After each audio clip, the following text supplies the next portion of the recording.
Bon ben, bienvenue tout le monde à la table du hockey. Aujourd'hui, on est avec Jérémy Groslot, qui a signé un contrat avec les Devils du New Jersey. Salut Jérémy. Salut, merci de m'avoir. Ça va? Ouais, ça va très bien, toi aussi? Oui, super bien. Donc, la première question, c'est tu as participé à 5 parties dans la AHL. Ouais. Dans cette saison l'an passé, est-ce que c'est quelque chose que tu t'attendais ou.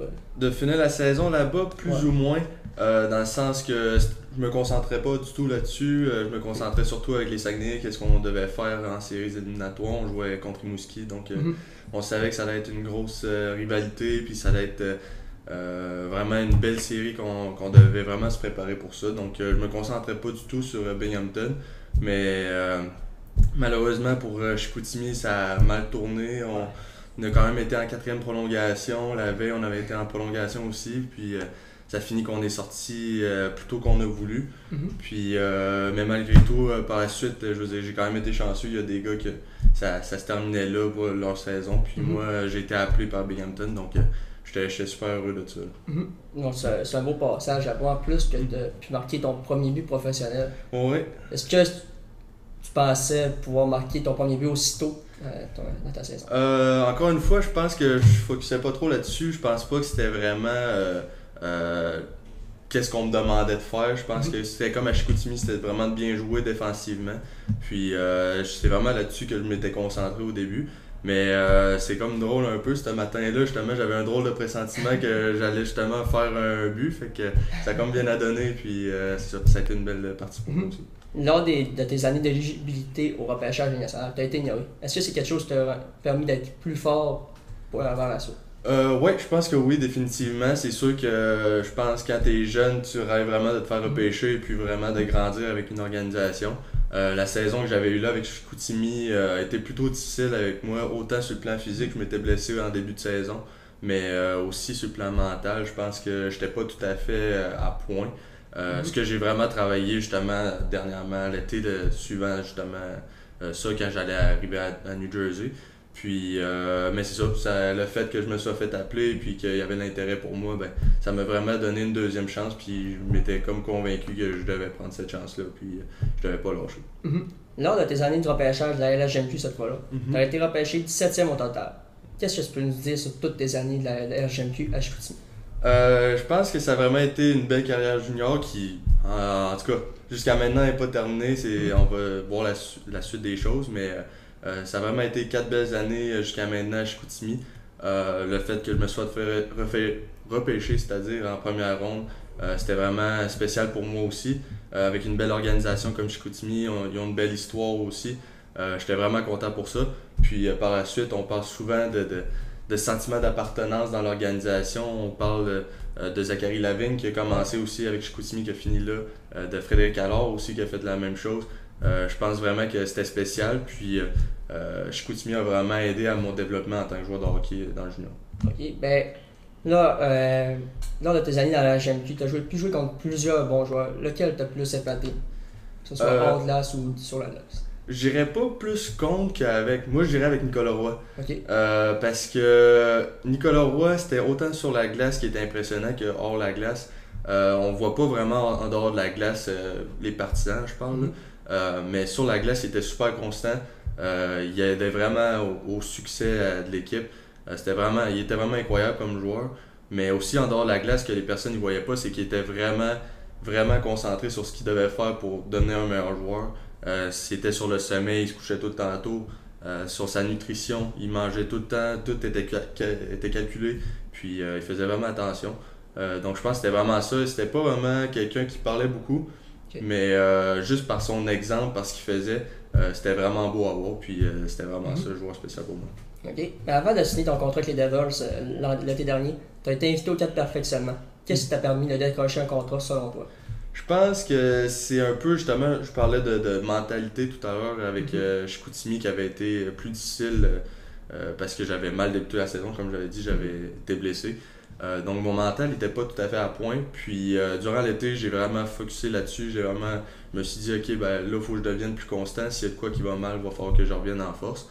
Puis quand je suis arrivé là-bas, j'ai aussi décidé que au lieu d'être un joueur strictement défensif, comme on m'a comme un peu, on a appris à me connaître un peu, j'ai décidé aussi d'amener un peu un aspect offensif que les gens connaissaient pas vraiment Jérémy Groslot. Donc justement, j'étais arrivé là-bas, je faisais la même chose défensivement. J'étais à point, je faisais du mieux que je pouvais, puis c'est vraiment ça mon point fort de mon jeu. Mais en même temps, j'ai réussi à vraiment amener un petit aspect offensif que les gens ont vraiment été surpris. Donc je pense que c'est vraiment ça qui a fait en sorte que j'ai pu décrocher un contrat. Lors de la dernière période de transaction, les Saguenayens ont décidé de te garder au sein de leur formation. Est-ce que c'est une marque de confiance par l'équipe qui t'a repêché qui compte beaucoup pour toi? Ouais, définitivement. Comme j'ai dit tout à l'heure, je pense que c'est vraiment le sentiment d'appartenance qu'on parlait. Je parlais de Frédéric Allard, de Zachary Lavigne. Je pense que c'est vraiment quelque chose qu'ils mettent vraiment l'emphase, puis les joueurs ils le sentent vraiment. Le fait que j'ai été repêché là, j'avais joué 4 ans de temps. Après ça, il y avait des rumeurs un peu que ça se pourrait que je m'en aille. Puis en même temps, je comprenais un peu l'aspect de tout ça dans la ligue. Mais vraiment qu'il m'aille gardé, ça m'a comme démontré que je contribuais au succès de l'organisation. Puis qu'il voulait vraiment me garder là, il voulait participer à mon cheminement junior. Puis j'étais vraiment heureux de ça. Avec les Sags, tu as pu jouer un joueur comme Hendrix Lapierre ou Théo Rochette. Oui. Qu'est-ce qu'ils font selon toi? Eux, ils aident-tu beaucoup l'équipe selon toi? Oui, définitivement. C'est deux jeunes, honnêtement, qu'au début, on avait entendu beaucoup de choses sur eux, mais tu sais jamais tant que tu les vois pas. Mais aussitôt qu'on les a vus arriver au camp, on a vraiment été impressionnés. C'était vraiment deux joueurs exceptionnels, vraiment talentueux, mais aussi très travaillants. Donc, juste de les voir arriver là, puis après ça, on avait des vétérans que justement on essaye d'introduire les jeunes. Puis ça s'est fait super facilement. C'est deux super de bons individus. Puis ils ont vraiment aidé à l'organisation cette année. Tu viens de connaître ta meilleure saison en carrière, de ta jeune carrière. Est-ce que tu crois que ça va t'aider à percer un poste dans la AHL ou peut-être même avec les Devils? Je pense que oui, mais c'est sûr qu'il ne faut pas se faire d'attendre. Il faut toujours juste faire du mieux qu'on peut, puis il arrivera ce qui arrivera. Comme tu as dit, je pense que ça a été ma meilleure année junior cette année.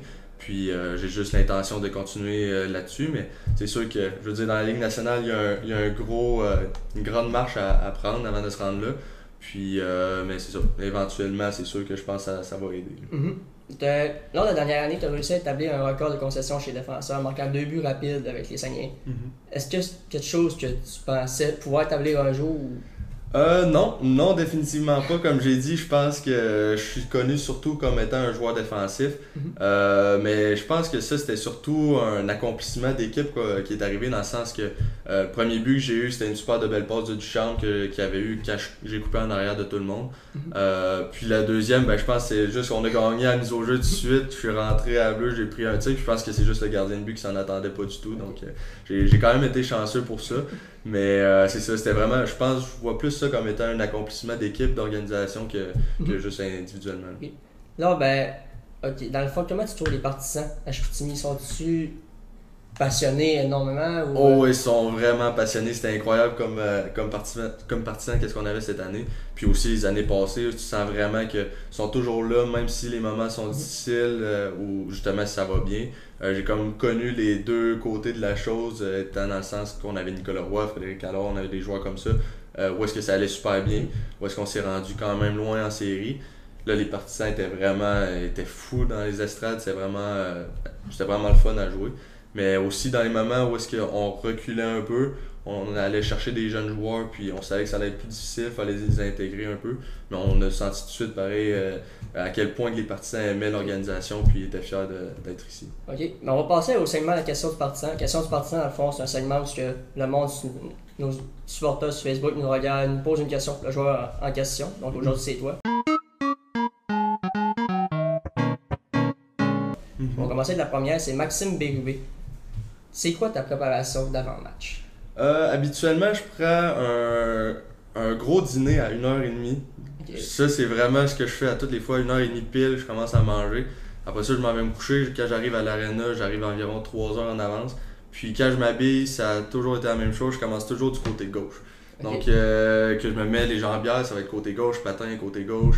Les culottes, je commence toujours à rentrer à la jambe gauche. Je sais pas pourquoi, ça a toujours été comme ça. Mais ça commence vraiment là.